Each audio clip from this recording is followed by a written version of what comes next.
Cross-examination of the accused, William Smith. Good morning, Mr. Smith. I'm now going to ask you a few questions. I appreciate that this could be a slightly difficult situation, so we'll start with some very easy questions, things that technically we should agree on, nothing designed to trip you up, and then we'll get around to the stuff that we don't agree on afterwards. You just said that you had a cut above your eye, and that was the injury that you sustained from your interaction with Mr. Brown, is that correct?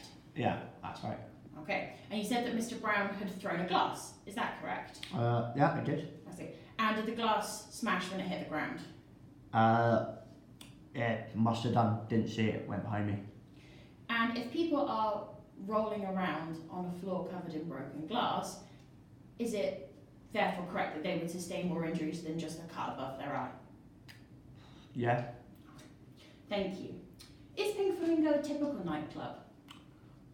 Yeah, it's pretty standard. It's got good music. Music playing? Yeah. Flashing lights? Yeah. Bit of strobe?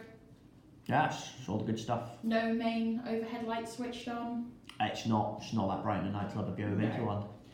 So in fact, Mr. Smith, with all of this going on, you couldn't actually really see or hear what Mr. Brown was saying, could you? You couldn't hear whether he was, as you so eloquently put it, talking shit. Yeah, I could. He's definitely talking shit about my girlfriend. So in which case, Mr. Smith, were you lying when you just answered my questions about how loud and bright and dark the nightclub was, or just now when you were talking about whether you could hear Mr. Brown?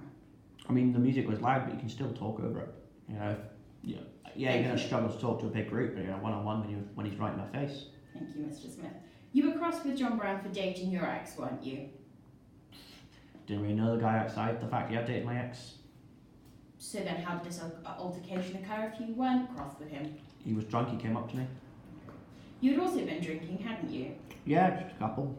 And if you didn't have any ill feeling towards Mr. Brown, if you didn't want to start a fight, you could have just walked away, couldn't you? It's very difficult to walk away in a nightclub, and I'm not going to back down, not scared of him. Okay. So you were aggressive towards Mr. Brown? In self-defence, he was aggressive towards me first. Thank you. You asked him what his problem was. The truth, Mr. Smith, really is that you'd already decided what your problem is, hadn't you? No, I just want to know why he was being aggressive towards me, what he was going to do with that glass. Is it correct that you headbutted him? Yeah. You headbutted him so hard that you knocked him to the ground, didn't you? No, that's not true. Okay. You were so vicious that you had to be hauled off him by a bouncer. That's correct, isn't it? Nah, he ended up on top of me. He was hauled off me. You left him with two black eyes, didn't you? Hope I did. You claimed that John Brown was holding the pint glass like a weapon, but it was nowhere near you. So you're in fact exaggerating this to get off the hook, aren't you, Mr. Smith? Doesn't need to be near me to be a weapon. He threw it. That's a long-distance projectile. But you said it went past you and nowhere near you, so... He was really drunk. Terrible aim. Right. No further questions, thank you.